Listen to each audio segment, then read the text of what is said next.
I wouldn't get yourself so deep into some of these, especially if you're just starting out when you're Don't do thinking it. about like what to like you're just overwhelming yourself. You're like, forget it. This is just the space is crazy.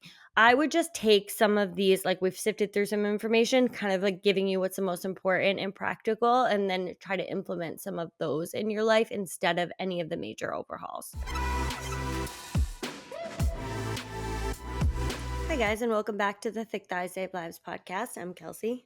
Welcome back, guys. We got a little foodie episode for you today, which reminds me, it's crockpot season, y'all. If you participate in crockpot season, you need to get her out, dust her off. I don't know about you. I don't use my crockpot like in the warmer months. Do you? So I got away from it a little bit, and then there was like this serious discussion in my house about the use of the crock pots, that it needed to make a strong comeback because it makes our lives better.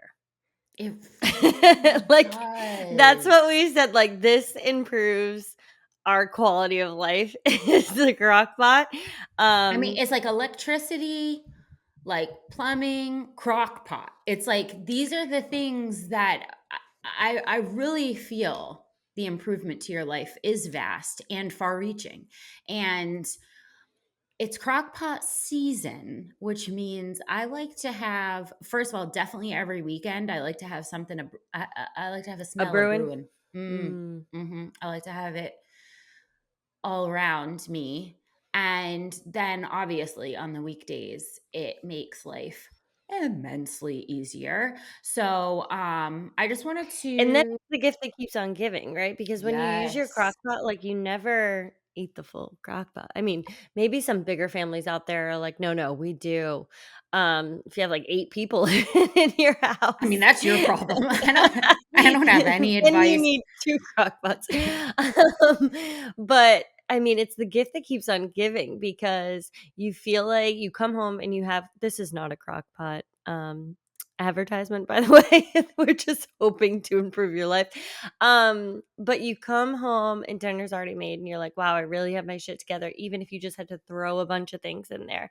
And then the following day, when you have like lunch and stuff prepared, you're like, wow, I still have my shit together. It's like a better version of a hangover. Yes, it's like the opposite of a hangover. It's like life was together both last night and this afternoon. It's Yeah. you look like you're winning, and all you had to do was just like throw a bunch of shit in there. And I just wanted to share that I'm on a new one. I got a new one, Indian butter chicken, guys. If you have an Indian butter chicken, your crock pot yet, go ahead and christen that baby. Okay. It's so freaking good. I'm glad you came prepared with a new one because I did not, and sometimes it's like I want a crock pot, but I don't know what to put in here. Meatballs I again? mean, yeah, meatballs again. I mean, you can't really go wrong. That's the other thing about a crock pot is like I've made things where I'm like, not like on the stove and stuff that I'm like, not loving this. But I've never dumped a bunch of shit in the crock pot and just not liked it. So Mm. I just feel like it's kind of especially for people who don't love cooking or don't feel great at it. Um, I don't know, something about the magic of like the slowness of it just makes everything better. So, did you try to put your emotional support water bottle front and center again? Can you put that I shit to the did. side? I did. She's a real attention whore and she loves to just Wow. be in front of the camera. She's like, I'm running this show. Anyways, I'll put my Indian butter chicken recipe in the show notes if you guys want to get after it. It I'm gonna is try it. so umami.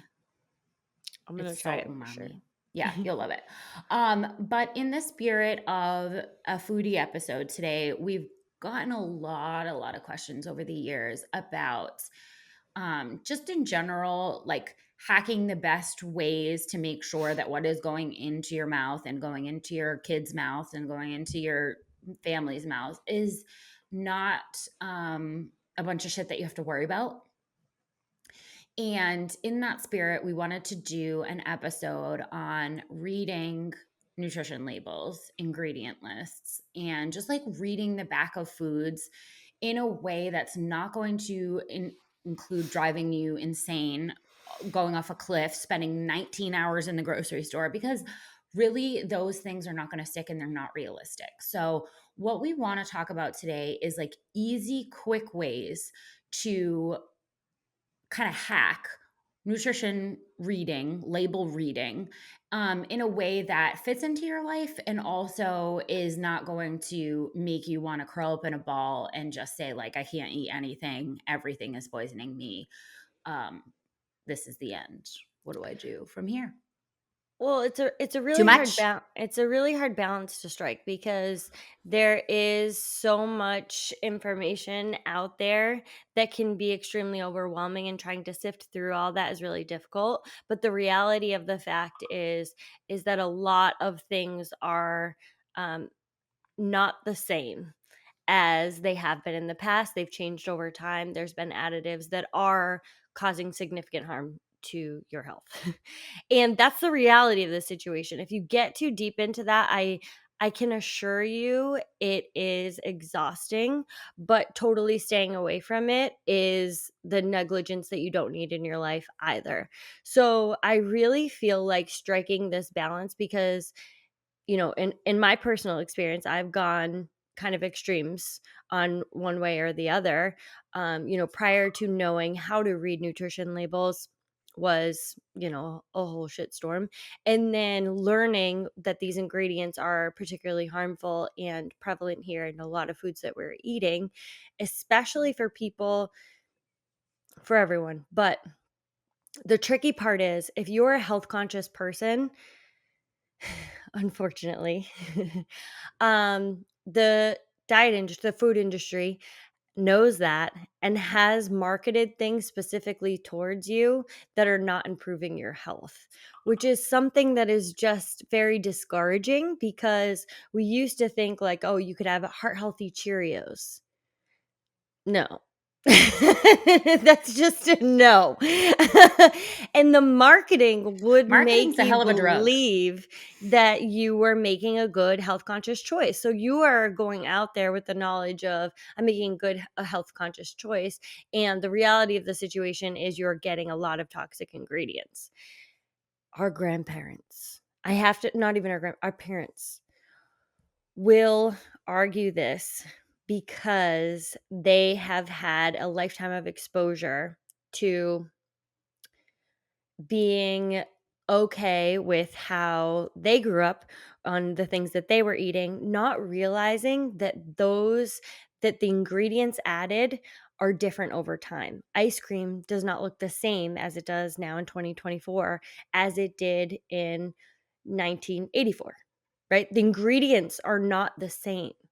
So when they say, I ate ice cream this month, I was just fine. I had cereal every day for the last 40 years. It's not the same cereal. You're thinking it's the same cereal, but it's not. So we're going to talk about some of these differences, how they've changed over time, and how we can really just simplify this for you, and how to kind of get in the practice of looking for some good brands that you can repeat over and over so you don't have to go wandering around the grocery store trying to like sift through all this information because it's just impractical.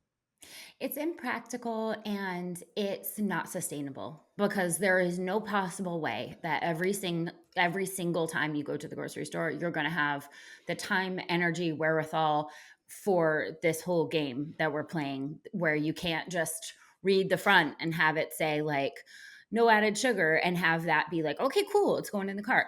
um the good news about this is it really kind of needs to be done once, because you can Yes. get that, like, okay, I know what brands I'm looking for, I know what products I'm looking for, I know where to stay in the grocery store, and then it becomes a lot less overwhelming. But the one time that you do have to do it, it is kind of a big commitment, and we want to help you sift through when you're kind of initially going after this.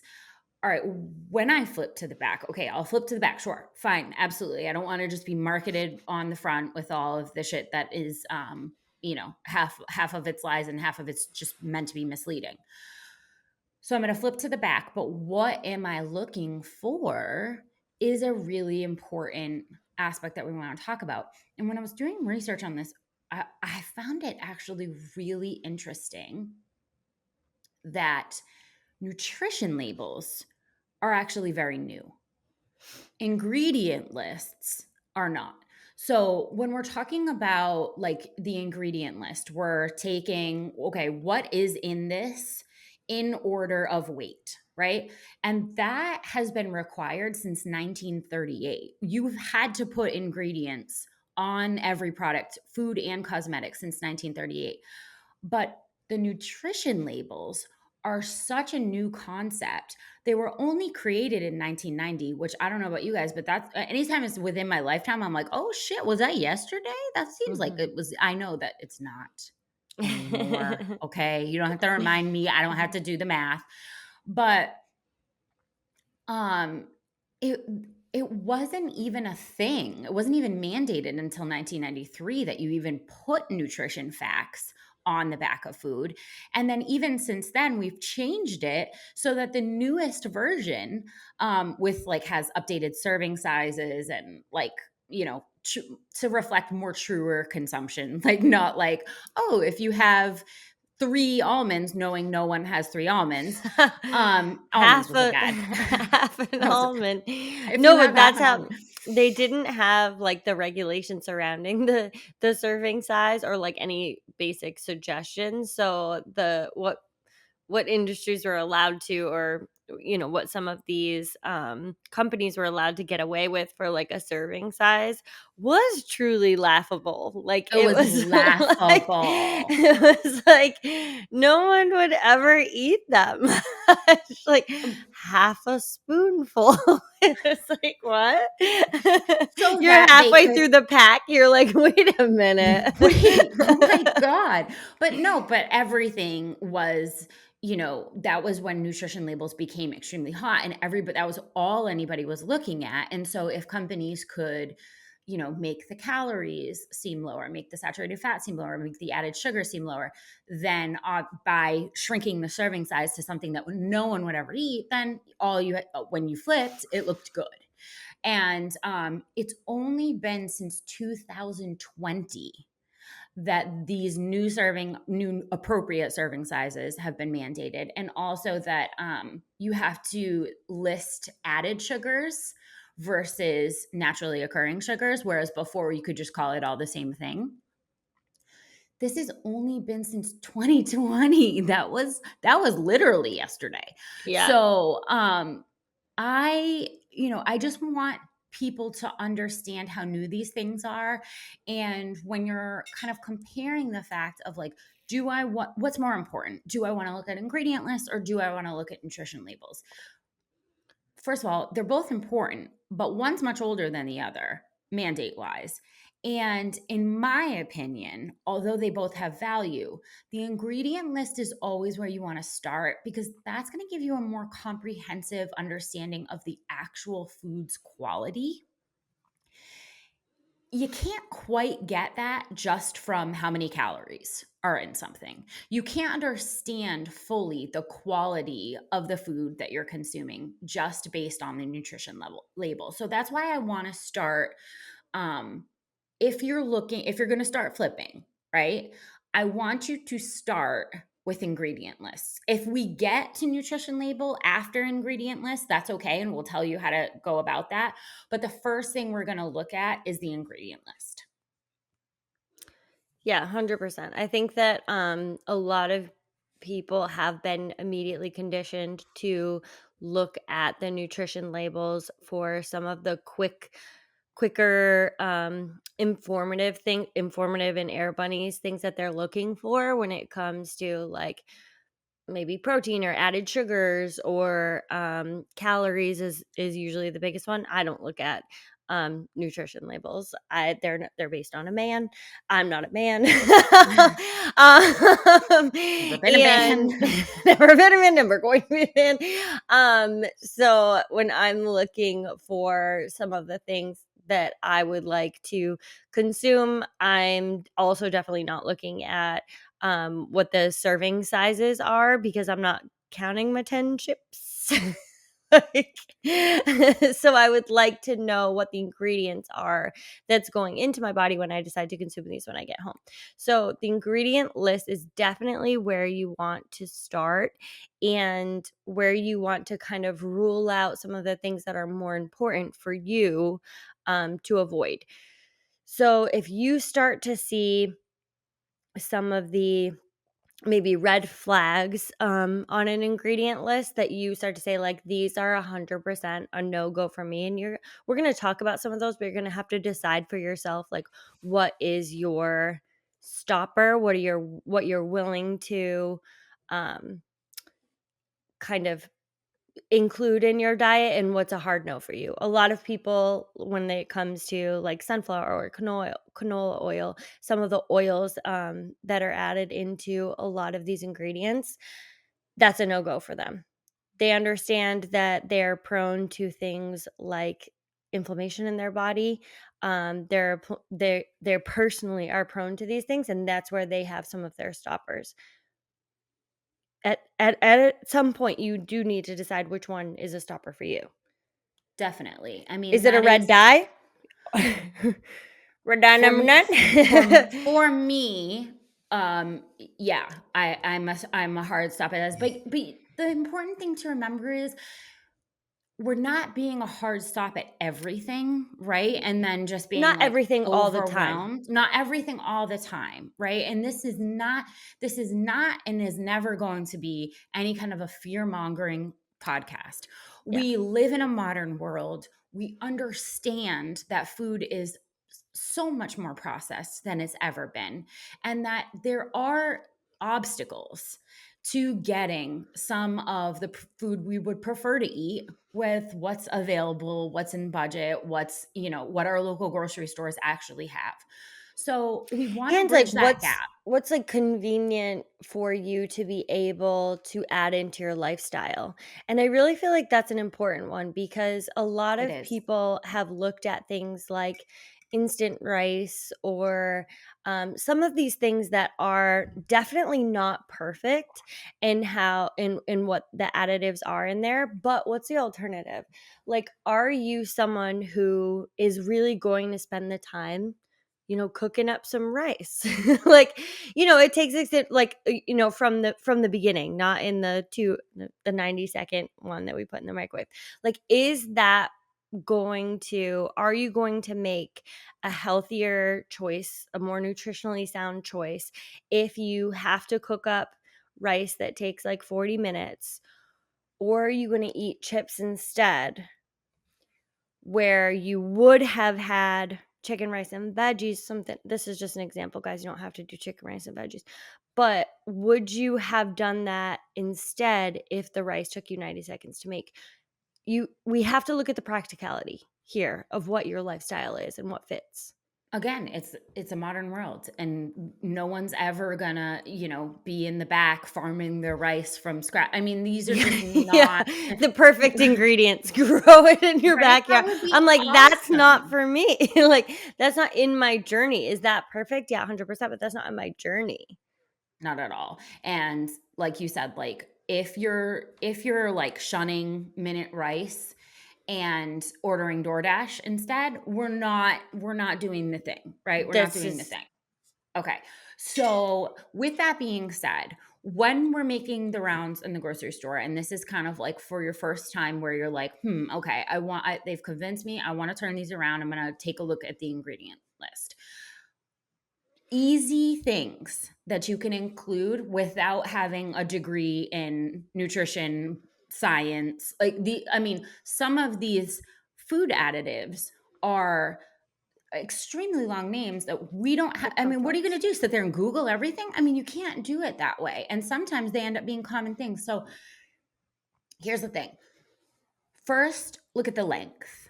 Shorter ingredient length is always going to be a purer version of whatever you're eating. Longer ingredient length is always going to be a less pure more additives version.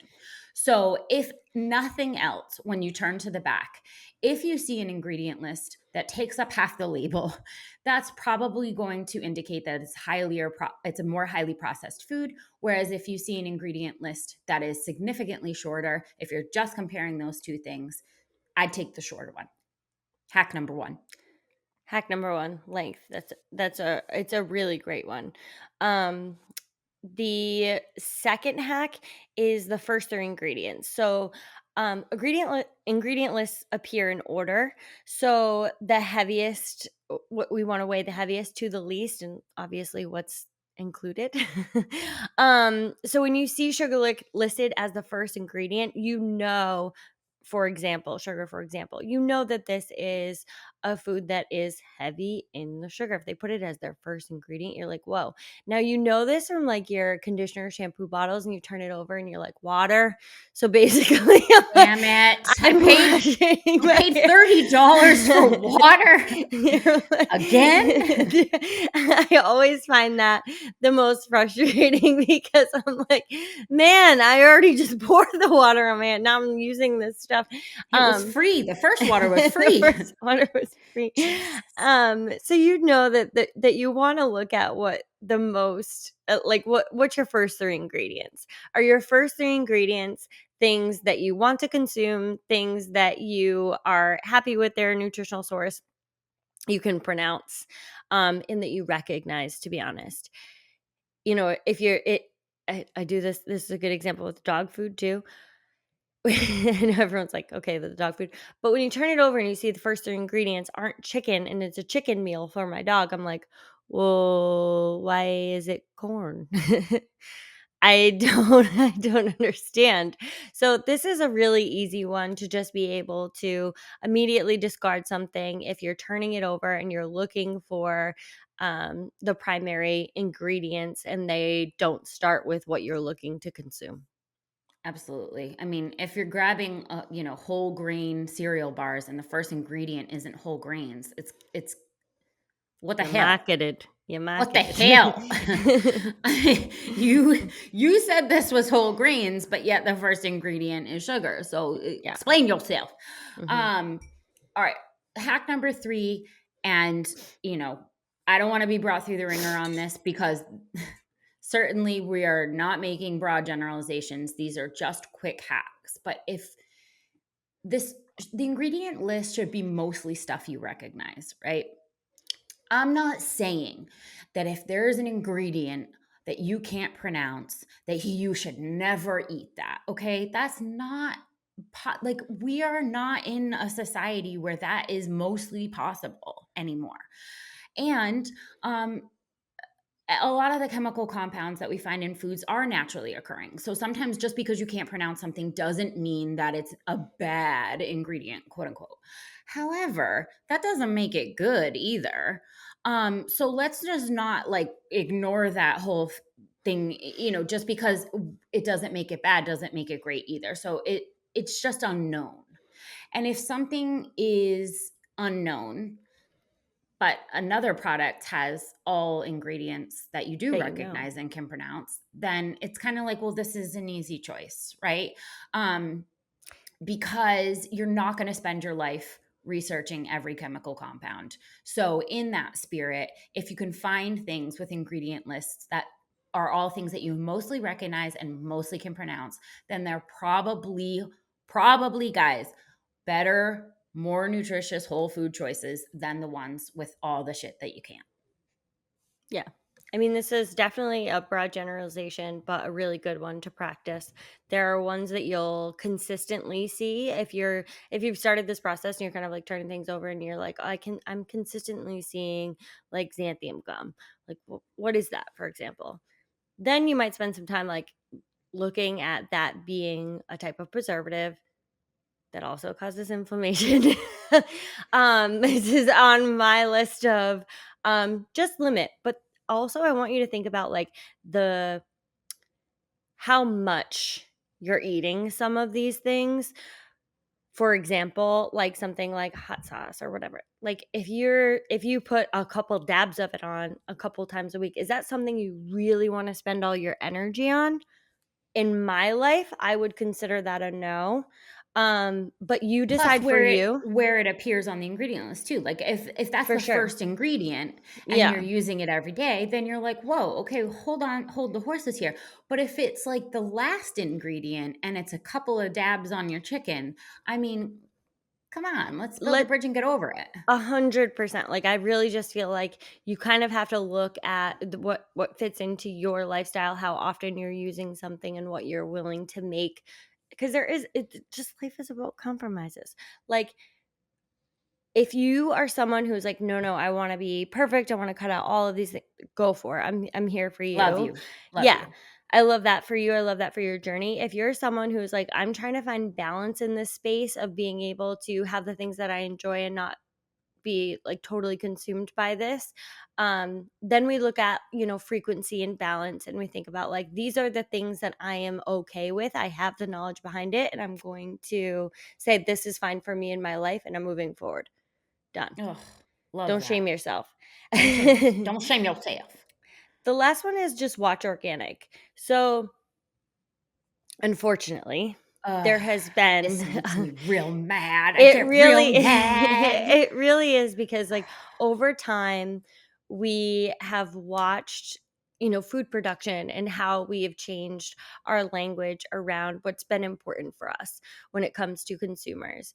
And the market pays more attention to that than we do. Oh my At goodness. one point, Ain't what you're thinking before you think it.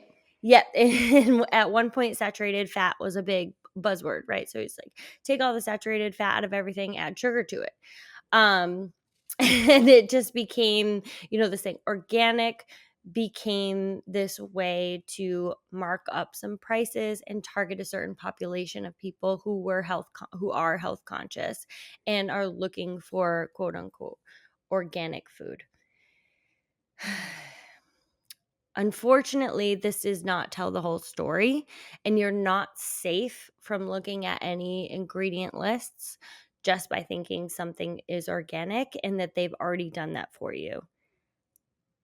That hurts.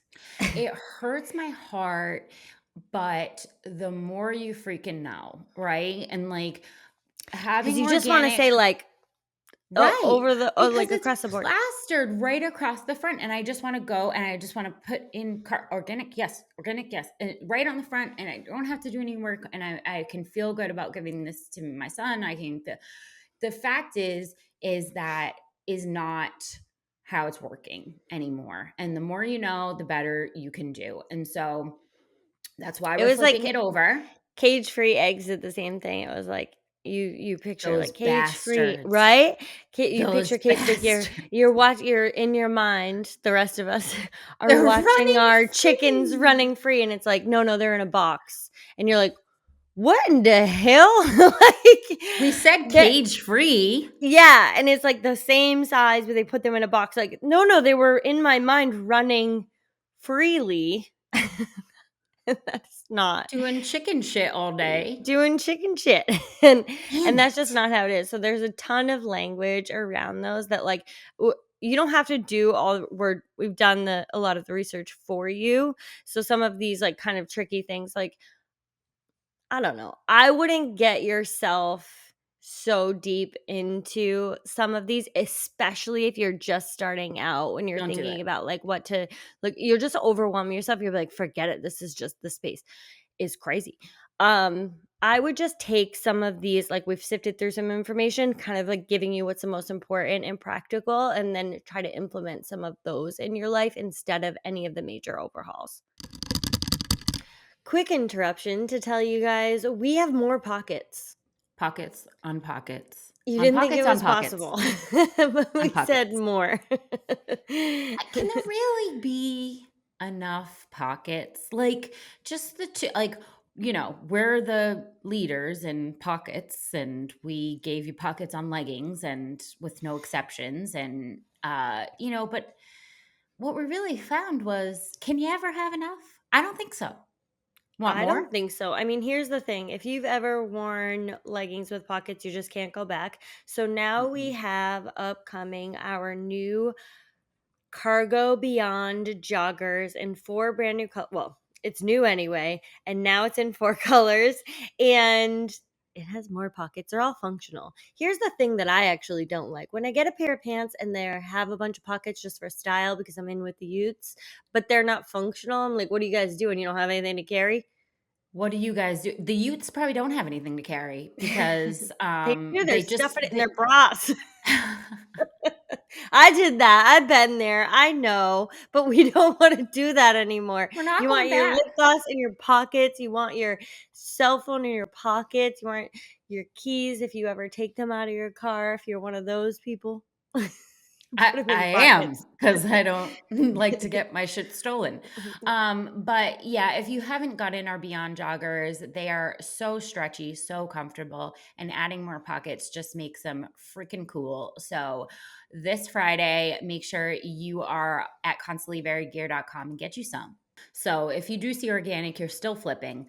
And we're still going through 1 through 3, which is length, first 3 ingredients, and stuff you recognize. Because I can tell you this by experience, half of the organic cereal bars or nutrition bars, or those little like Cliff bars and all those things that like they market to children for like a healthy snack for them, are organic, and they do list sugar as the first ingredient. So I You mean, know, they do the same thing with any of the oh, it's protein. organic sugar though. Yeah, it's organic sugar, and you're like, Oh. oh, Nope, still, the still no. heaviest thing in a whole grain cereal bar probably shouldn't be.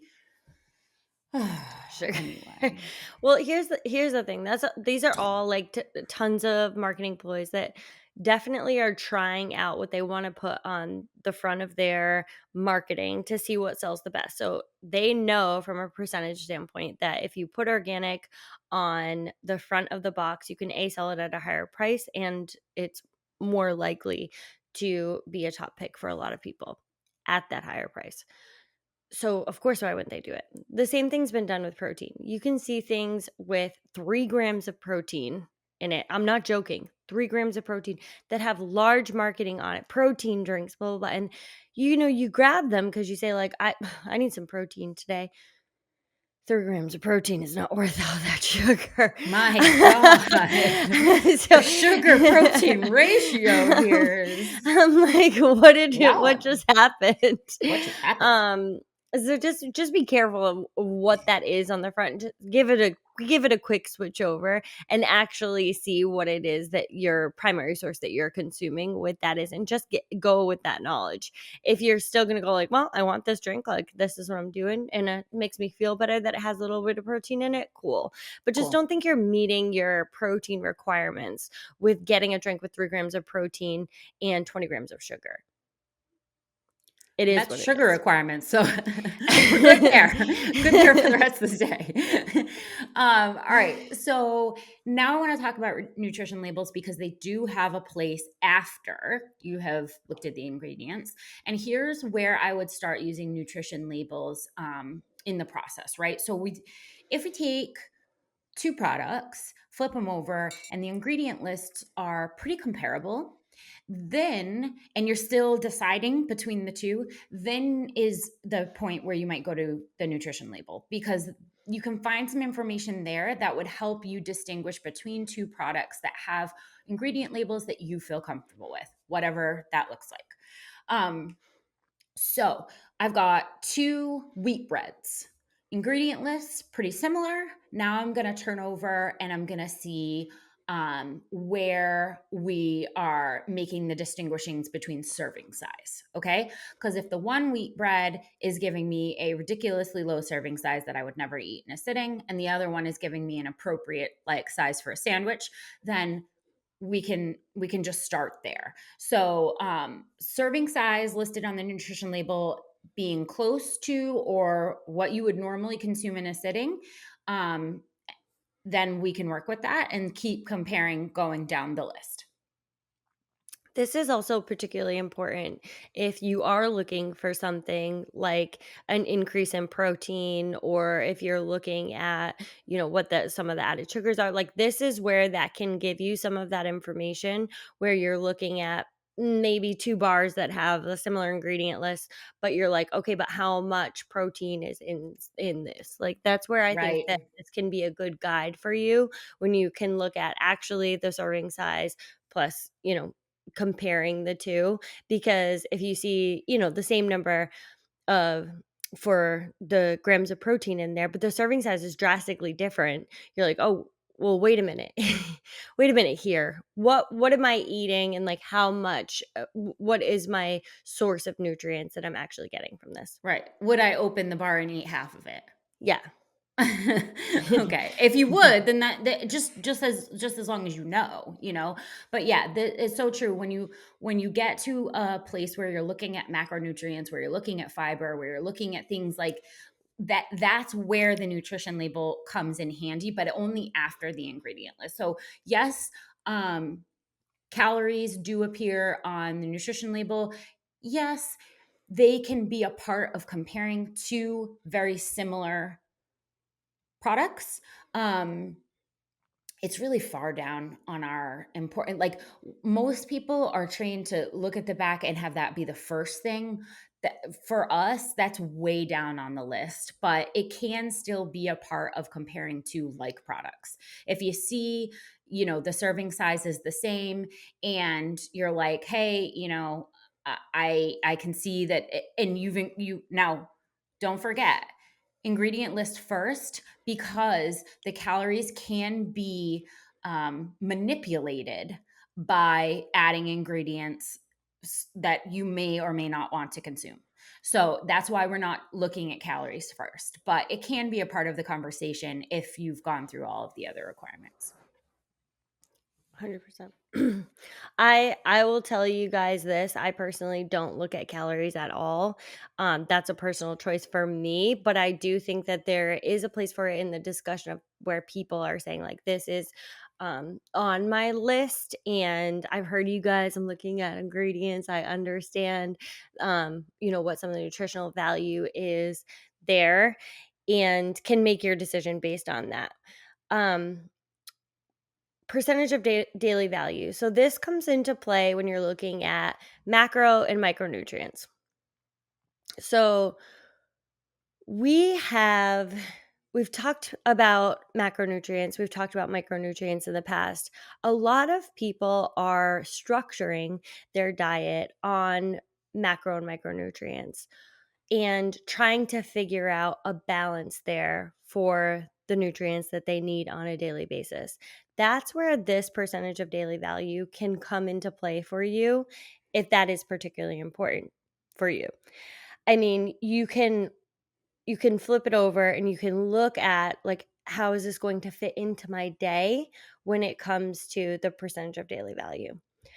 And that's important for a lot of people. It is, but I just want to caveat that with that this is only giving you the percentages are only giving you a very, very like brief overview of a first of all, those are based on a 2,000 calorie diet a day diet, which a lot of people On a do man. not have exactly, right? It's also based on a man. This so nutrients and macros are not a one size fits all. I know it's easier to look at the percentages, but if you get to a place with your macros that you can look at actual grams, that's going to be a little bit of a better indicator because, like, if you know that you want to consume 120 grams of protein a day, let's say, you can actually just add up you know what I mean? You're not working Yeah. with like, oh, 20%. And then that's kind of like, well, It's not that's your not body. based Yeah. on me, right? That's not based on my exact diet. So I just want to like caveat that with if you are going to use the nutrition label for that, try to steer towards the actual grams rather than the percentages. If you're not there yet, then looking at the percentages it'll give you an okay baseline. It's not a bad thing. It's for some of those smaller, not that they're not important, but some of the micronutrients that we're talking about sometimes when it comes to like fiber and just some of the maybe smaller things that you're like, I know I need to consume a bit more fiber, but like, what is fiber? is it a bunch of spinach? Am I getting it in this? You know what I mean? Like, just to give you kind of a baseline of like, what am I getting in here, if anything at all? You might want to glance at these, but I can't say enough that these are not at the top of my list. No. If you want to kind of like sift through some of these, you definitely can and glance over and say like, oh, well, this is giving me some more fiber. I could use to be a little more regulated. Okay, cool. But that's definitely after a lot of the things that we've talked about.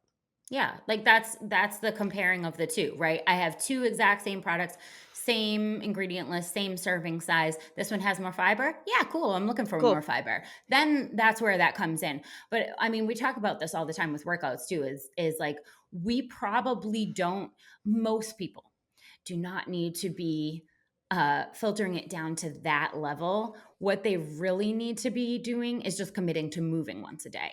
And it's the same thing with foods. Do we need to be, will you ever get to a point where you might be comparing two like products and going with the one with more fiber? Yeah, maybe.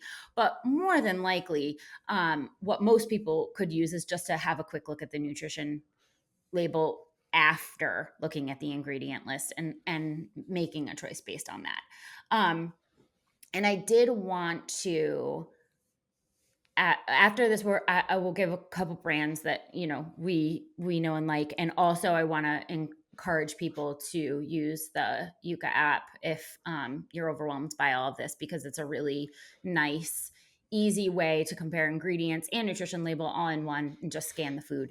But I do want to address something that Kelsey talked about in the beginning, which is I ate like that and I'm just fine. Because we have some actual stats for you to go at these people with, because it's true. They did eat like that. They are just fine, except the fact that since They they didn't eat ate like like that, that. we changed everything about that food, and it is no longer even remotely the same.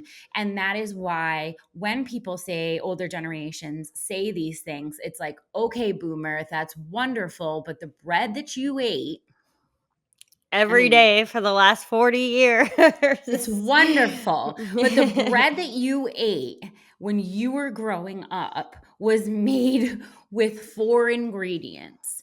And today, breads on the shelf for the vast majority of Americans are made with 12 additional ingredients that also include high fructose corn syrup and additional preservatives. Now, are preservatives and high fructose corn syrup the ultimate enemy? Listen, you got to decide for you, but it's not the Yeah. same bread. So just because someone lived on white bread for their whole entire life and says like, look at me, I'm healthy as a horse. Yes, that's wonderful. In 1960, bread was made with 4 ingredients, none of which were high fructose corn syrup or any additional preservatives. So congratulations, you're really lucky. It's just not the same, because what they're saying is true. They're saying like, I grew up in this, like I felt fine, like this that is 100% true. Like that is how you felt. But it's just not the same. That's not the same thing as being sold today. It's not the same thing we're eating, and it's not it just having those additional 12 ingredient, like that's not even that's not We're just even gonna ignore close. that? That's not even close. I mean, cereal is a really great example of that, because I know our, previous generations have gotten hard on the fact that like, oh, I just started my day with cereal. Now there's an endless amount of science on brain function, your metabolic rate, starting with a source of protein and not sugar. But what I want to say about that is, not only is there a better mousetrap to start your mornings, but today's cereals have 35% more ingredients, including artificial colors and preservatives, than they did grow when these people are growing up. Like 35% 30%. more ingredients. We're not comparing apples to apples. No. So, And if that's something fantastic. you consume on a daily basis, that's one of those things that like I would consider. So I do this in like a high priority, low priority situation for me. Like, when I think about, so for a lot of people, chips would be a high priority food for them to make sure they get right. That's a Me? Yes. That's I a eat a lower lot of priority. chips. Okay, so great example of of 2 people who are definitely looking at ingredient lists and looking at what they wanna consume. That's on a lower priority for me because I don't consume chips that much. So, when I'm looking at some of the things that, like, are a hard stop or whatever for me, I'm looking at the things that I'm gonna consume on a daily basis. I'm looking at some of the things like yogurts or, like what some of my meats are.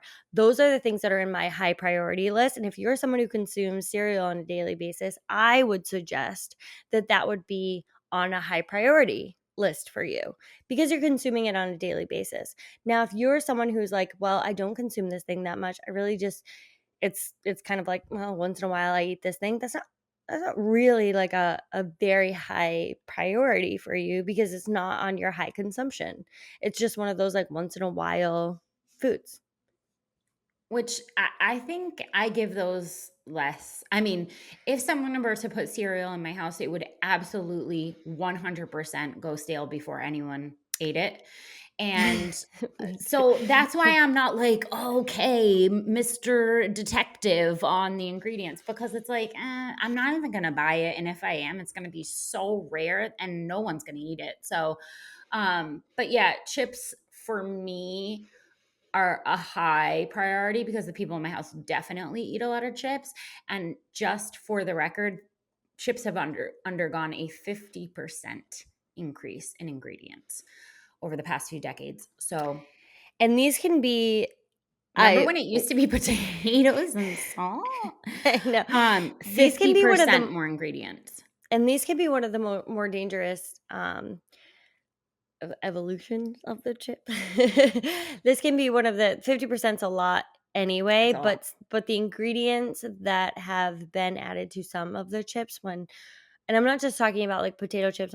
This is, when it comes to Cheetos, some of those other types of chips that you might be used to consuming, like Cheez-Its, things like that.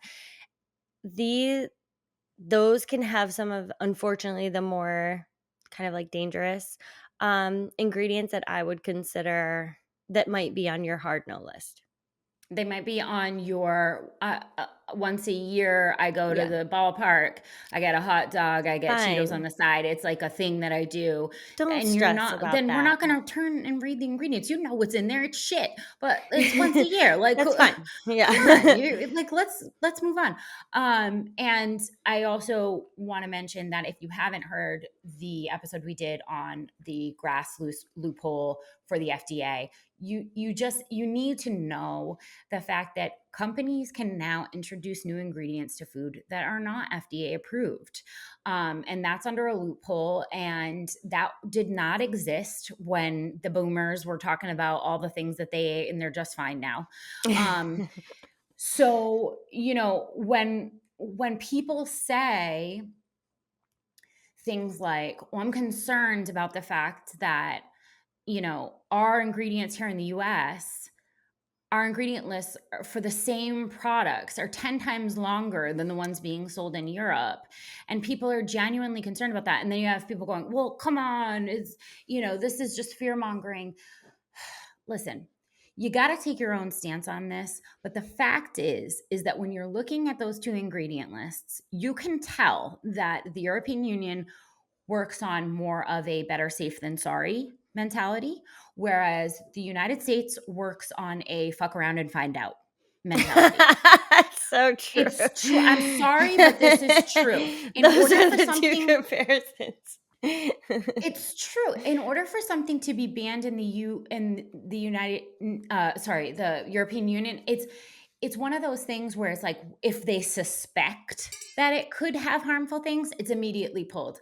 And the United States makes you prove like innocent until proven guilty. They make you prove without a doubt that this ingredient is very, very harmful. And only then do you start the process of litigation to have it be pulled. So I don't usually, sometimes I fuck around and find out, but usually I err on the side of better safe than sorry when it comes to food. So that's why we're not going to just be trusting that the FDA has said that, monocycloric is okay for food consumption, because really, the innocent till proven guilty model leaves a lot of people sick in its wake. And I don't love that for me. I don't Yeah, love it for you either, guys. Like, you're my friends. yeah. I don't love that for you either, but I also don't I just don't want you to totally feel, we shouldn't feel afraid of food. That's No. we should like, we should really Unless you figured out a way to stay alive and stop eating. we shouldn't feel afraid of food. You don't need to be perfect all the time. You don't the we There's always balance that we can find, and you can feel comfortable with what that balance looks like in your life and what you're comfortable with, and that can change over time. You could say like I felt comfortable with this at one point, I don't feel comfortable with it now. Um I do want to give you some other resources that just kind of make sifting through some of these brands a little bit more helpful. And just because, like, sometimes I black out in the grocery store. I'm going to be completely honest with you. I'm thinking about a million things. I'm like, It's tough in there. it's tough in there. There's a It's people, it's cold. cold. Yeah. I'm like, I don't know what's going on. So if I can have brands that I recognize, that that helps me remember what the hell I'm there to pick up. You know what I Here, I mean? You're found like myself. I you woke up went in the to grocery store. I'm in the chip aisle again. Damn it. you go there for like one thing, you come back with 10 and not the one thing you went there for. Like if you're someone like me where that happens, I just want to tell you like you're not alone. This totally happens, and there can definitely be some ways that you can look for brands to recognize that you're like, oh, okay, these are better. So I Yes. wrote down a couple of them Let's go. that I went from trash to class. Oh, I like that. I love it. And I did want to give you one of the resources that I use because he does a lot of like comparative videos. So you can kind of look for something that you're thinking about specifically that you want to switch out. So, for example, if you're looking at like some of the oils that you're using for cooking or Pam or whatever, and you're like, what's the alternative? I don't have time to do all this research. Um, I've never heard his name said out loud. So I'm going to say it and understand that I might be mispronouncing it Okay. because I only read it in my mind. Wasim Saeed, I Yeah, think is how you pronounce it. But I've really only said it in my mind. But we can put his name in the show notes for you because it's just a resource that I use, and he does a lot of like great comparison for best and worst for some of these foods. So trash. I can't believe it's not butter. I can believe it. It This says is one right of on the those. ingredient label it's not butter. It's many other things, but it's not butter. You know what? This marketing had come out when we were demonizing butter, and it was a healthy alternative that people have put into a regular practice. And a lot of people cook with butter and use butter on a daily basis. So, this is definitely one of the ones that I wanted to call out because you think you might be making a better health conscious choice when you're looking at, I can't believe it's not butter, but it has a lot of shit ingredients in there. Instead, Vital Farms is really good, and Fourth and Heart is also a great alternative. That gets, that you're still using as butter. It's not gross. And it's just like those two brands have paid a lot of attention to their ingredients. They're a safe choice. For cooking spray, this is one of the ones that are on a higher priority for me because you're putting it in your food all the time. Every time you start cooking, you're using some type of oil or some type. We don't use cooking spray in my house. We use oil, but a lot of people are using Pam or canola oil, and these are really shit. And it's just like the start of your cooking process is kind of like you're starting a deficit. So I just wanted to give you some of instead chosen foods and just 100% olive oil are much better alternatives for your nonstick cooking choices. Thank you so much for listening to our podcast. But you got to know, we are able to bring you this incredible content each week and talk to you about all of the pressing matters in health and fitness because of our successful TTSL workout program. We have incredible coaches, movement demos, and just different cycles all the time. So we take the thinking out of your training every day. If you would like to join us, please go to ttsldaily.com and pick out your package. You are going to love every day of fitness. Can I just say too that if you invest in really good non-toxic cookware, that the need for stuff True. like Pam and canola oil spray and stuff like that, it just goes way down. When you're cooking on shit cookware, it's like, all right, get the Pam out. Like, I don't want to spend the next year cleaning this. But if you invest in, my favorite is Hexclad. Caraway is another good one where like you don't need any cooking spray whatsoever because these are high quality, non-toxic, really good cookware where you don't have to be spraying a whole bunch of oil just to cook some ground beef. You know what I mean? Like it's like, just want to shout out the good cookware. It's a really good point too, because sometimes when you think about I understand, guys, it's like sometimes good cookware is a hard investment, but It when you is. It's think so about expensive. how much you're spending on a weekly basis, it's kind of like it's like short-term discomfort for long-term gain things where like if take what you're spending on like having to protect your pants on a weekly basis and then what you're consuming with those instead, you would decrease your use of all of that significant amount if you had your nonstick cookware that was also safe and you felt comfortable with not having all of the microplastics and stuff that you're Dude, I consuming. mean, what are you doing every single day? You're cooking every single day. I say mattress, Yeah, sneakers, and cookware. Those are the things that I am like those are hard on your splurge. top Yeah, because these are things that you're priorities. wearing every day and or using every day and they make a big difference in your like quality of how you're feeling, you're sleeping and what you're consuming. So those are splurge areas for me. I'll do the chips one. Yeah, yeah. Kettle has done a great job at fooling people into thinking that they're making a healthier choice. Instead, go Boulder Canyon, go Siete Foods. Those are really two quality companies that have made a massive, massive push on ingredients, quality ingredients, rather than a bunch of marketing saying that you're getting less fat and all the delicious taste, which Kettle's they really made a living they off of that. they got in at the right time and They their did. marketing was really good. um I use Siete Foods a lot because we do well, I did. The other day I like chips and salsa is where so they have like a really good um what's those types of chips called? What do you dip in chip and salsa? Tortillas? Tortilla chips. They have really good tortilla chips. They also have, like, a good Great Pirates Booty ingredients. alternative, Yes. if your, like, house does, like, some Pirates Booty. You know what else Siete is Chips is really does a good good for alternative. Siete? They do a taco seasoning that's much cleaner than a lot Oh. of the ones. I don't know. I mean, for us, it's Taco Tuesday, Taco Wednesday, Taco Thursday. Ta It's a lot of tacos. taco every day. But their seasoning mix is real nice and pretty clean. And last but not least, we're not eating Cheerios anymore, guys. I had to That bee tricked us. He really tricked They us. went heart healthy.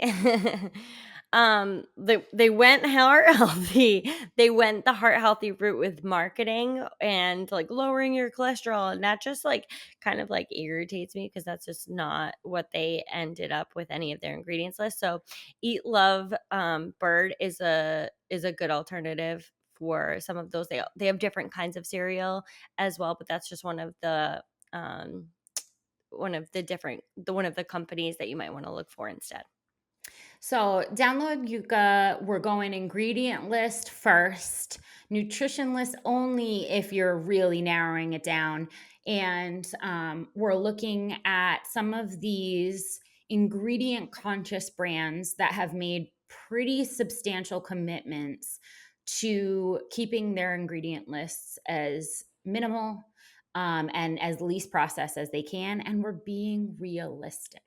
We're being realistic with what fits into our lifestyle, convenience of a modern day world, and really narrowing down to like, hey, this is an everyday thing and this is not. So I'm And you not can gonna. still like if you're someone who says like, "No, oh, Kelsey, like I enjoy my cereal every morning." Like you can still do like just look into some of the brands that might be just a little bit of a that might be a significantly better choice for you, that you don't have to do this a complete overhaul of like, well, now like what am I supposed to eat? Like, Throw everything out. throw everything out, and then you're just like, well, I have this like nice little routine. Like there are just some adjustments that you could swap out. You're like, I love chips and salsa. Me too. Me too. Oh, me too. Like, but there are just some brands that I like particularly look for and say like that's the one for me, and then I just rinse and repeat. That's the beautiful thing about this, right? I mentioned this in the beginning, but I just want to end with it that this is this is really a one or two or even very minimally three-time assignment. After that, you've got your brands, you've got your system. You walk around the outside aisles of the grocery store and you grab from the inside only the brands that you feel comfortable with. And so honestly, when we talk to people about how many times they're adding new things into their, like, most people are pretty repetitive eaters, and if Mm. that sounds like Especially for what you, you buy. yeah, for what you buy, that's Like what you I'm go to a saying, new like, restaurant, but like what you get in your house is usually the same kind of stuff. right, because people are habitual, they know what they know, and they like what they like, and if you get, like, this kinda set thing down where you've researched and you've done the hard work one time, and now you just rinse and repeat, ooh, it's beautiful, and you I can get still, it.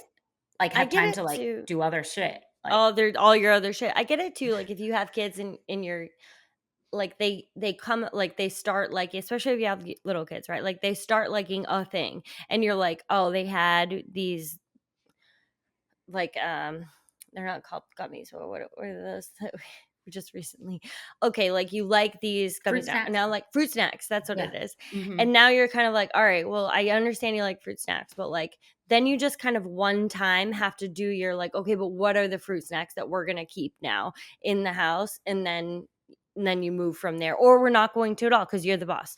You're the boss of the house. But you sometimes when you have kids, like you have to do like periodically you add something and then you have to just, look at what's the one I feel the most comfortable with, rinse and repeat. Absolutely. Thrive Market is a great source for that as well if you're looking Yeah. for alternatives for more Oh, kid-based I'm glad you snack said that. Yeah. foods. And I do want to do a whole episode on some of the Thrive Market comparables. That's a service that is actually delivered to your door. So my kids love these granola bars. What's a better option? Thrive has it, and it's delivered when you need it. And so we'll do another episode on that if people are interested. But I'm hopefully, interested. oh. I've only recently heard about Thrive, so I hadn't been like privy to this information before. I don't know. I hadn't thought about it, but I'm also very like repetitive eater for my house. It's with But kids. that's what I think once you have kids, you become privy to Thrive because of the amount of shit that's being marketed to kids, yeah. in the form of snacks. Yes. It's But really you be but snacking. you need snacks, like, and then you're like, "Well, how do I do this?" Like, "How do I do this?" So, like, yeah, I think that would be, I think a lot of people might be interested in that episode for the future. I'm one of them.